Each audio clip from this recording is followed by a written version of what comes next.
शुभ प्रातः बच्चों। 7वीं कक्षा में आप सबका स्वागत है। बच्चों 7वीं कक्षा में हमने षष्ठा पाठ आपका किया है। इसके आगे का अभ्यास कार्य हम आज पूर्ण करेंगे। तो चलिए शुरू करते हैं। षष्ठा पाठा अमृत बिंदुआ अर्थात अमृत की बूंदे। अभ्यास कार्य प्रश्न 4 पूर्ण वाक्येन उत्तरत्।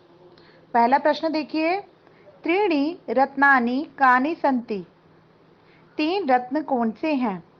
बच्चों क्योंकि ये प्रश्न जो है पूरे वाक्य में देना है, हमें पूर्ण वाक्येन उत्तरत् है तो हमें इसे पूरे वाक्य में देना है। तो क्या बनेगा ये, त्रीणि रत्नानि कानि सन्ति। हम इसका लिखेंगे उत्तर में त्रीणि रत्नानि, कानी के स्थान पर आप लिखोगे जल मनम सुभाषितम।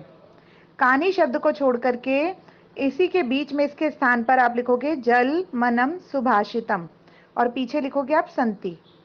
त्रीणि रत्नानि जल मनम सुभाषितम संति। 3 रत्न जल अन्न सुभाषित यानी सुंदर वचन हैं। आप बीच में कॉमा लगा दीजिएगा या आप पीछे 4 लिखिए अगर आपको कॉमा नहीं लगाना तो।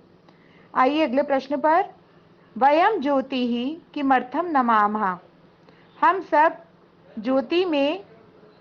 ज्योति को किस प्रकार नमन करते हैं, यानी किस प्रकार की ज्योति को नमन कर रहे हैं।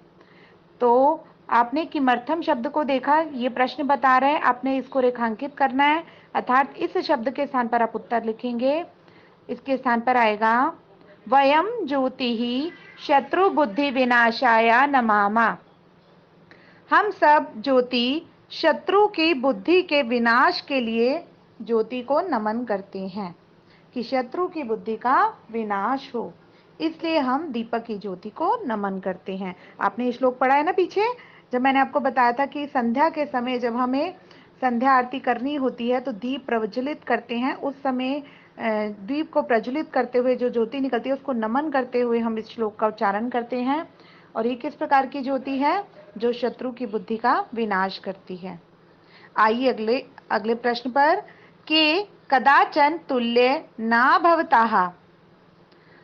कौन कभी भी तुलना नहीं होती, मतलब किन सब की कभी भी तुलना नहीं होती है। तो प्रश्न पूछा गया है। बच्चों सबसे पहले देखो ये शब्द है के शब्द किम पुल्लिंग शब्द का बहुवचन है प्रथमा विभक्ति में और इसका अर्थ बनता है कौन, बहुत सारे लोग। मतलब यहाँ पर अगर हम जैसे कौन शब्द को बहुवचन में पूछेंगे तो हम के शब्द का प्रयोग करेंगे, यानी कौन लोग जो हैं जिनमें कंपैरिजन नहीं किया जा सकता, जिनकी तुलना नहीं हो सकती है। तो यहाँ पर हम लिखेंगे के स्थान पर विद्वतम नृपित्वम, यानी विद्वान होने में और राजा होने में। च कदाचन तुल्य ना भवताः। आपने उत्तर इस प्रकार से लिखना है कि विद्वान होने में और राजा होने में कभी भी तुलना नहीं हो सकती है, नहीं होती है। आइए प्रश्न 4 पर, कस्मिन् नीर शीर विवेकः भवति। किस में नीर और शीर का विवेक होता है। तो किसमें नीर शीर यानी कि पानी और दूध की बुद्धि होती है कि पानी को दूध के साथ वो अलग करने की क्षमता होती है, किसमें होती है। ये इससे संबंधित हमने प्रश्न श्लोक जो है पीछे पिछली वाली कक्षा में किया है।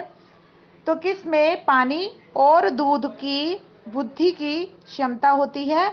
आप इसका उत्तर लिखेंगे कस्मिन के स्थान पर हंसे। हंस में नीर शीर विवेकः भवति और पीछे लगेगा पूर्ण विराम। बच्चों ये जो वाक्य मैं आपको बता रही हूँ जैसे उत्तर में, तब वहां पर आपका प्रश्नवाचक चिन्ह नहीं लगेगा। जैसे आप जानते हो कि वहां पर आपका सबका पूर्ण विराम आएगा। हंसे नीर शीर विवेका भवति, इस प्रकार आप लिखोगे। हंसे शब्द में सप्तमी भक्ति लगी है जिसका अर्थ होता है हंस में। आइए अगले प्रश्न पर, कुल दीपकः का अस्ति। कुल दीपक कौन है। तो कहा के स्थान पर आप उत्तर लिखेंगे सुपुत्रः। कुल दीपक कौन है यानी कौन होता है, इससे संबंधित श्लोक आप पढ़ चुके हैं। कुल दीपक कौन होता है, कुल दीपकः सुपुत्रः अस्ति। कुल दीपक अच्छा पुत्र होता है।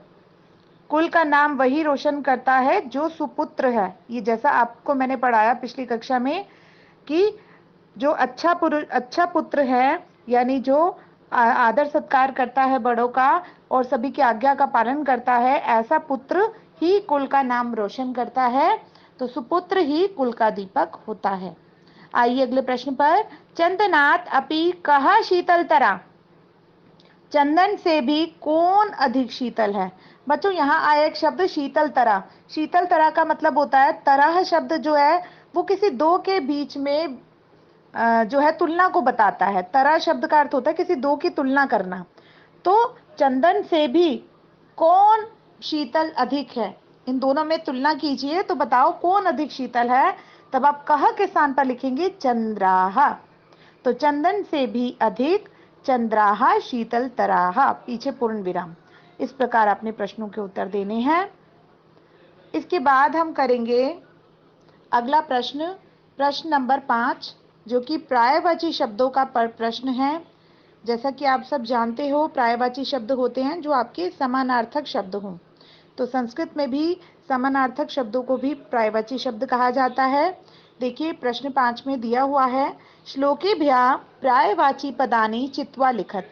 श्लोकों से पर्यायवाची पद चुन करके लिखिए। पहला शब्द है वसुधा। वसुधा से संबंधित एक श्लोक आया था, तो वसुधा का हमने वहीं से देखा। इसका जो पर्यायवाची बना वो हुआ पृथ्वी। अगला देखिए नीरम। नीरम का अर्थ होता है जल यानी पानी, तो इसका हमने पर्यायवाची शब्द लिया जलम। अगला देखिए दीपहा। तो दीपहा का पर्यायवाची शब्द है दीपकाहा। चौथा देखिए नृपहा। नृपहा का पर्यायवाची शब्द है राजा। पांचवा देखिए सरिताहा यानी बहुत सारी नदियां, तो इसका पर्यायवाची शब्द होगा नद्याहा। बच्चों ये नद्याहा शब्द में ना द्या, ये विद्यालय वाला द्या है और इसके पीछे आ की मात्रा नहीं आती है, सिर्फ विसर्गें आती हैं। बहुवचन में इसको नद्या को ऐसे लिखते हैं, कई बच्चे इसमें आ की मात्रा लगा देते हैं, तो यहाँ आप ध्यान रखिएगा बच्चों। आइए अगले शब्द पर, तरुह। तरु का पर्यायवाची शब्द बनेगा वृक्षाहा। तो बच्चों आपका गृह कार्य है कि आपने प्रश्न 4 और 5 ये अपने अपनी कार्य पुस्तिका में पूर्ण करना है। आप चाहें तो अपना प्रश्न 5 जो है अपनी पुस्तक में ही पूर्ण कर लें यदि आपके पास पुस्तक है, और प्रश्न 4 लेकिन कार्य पुस्तिका में करना आपको अनिवार्य है। यही आपका गृह कार्य है, और यदि ये कार्य करने में कोई समस्या आए तब आप मुझे कमेंट बॉक्स में अवश्य लिखें। आज के लिए इतना ही, धन्यवाद।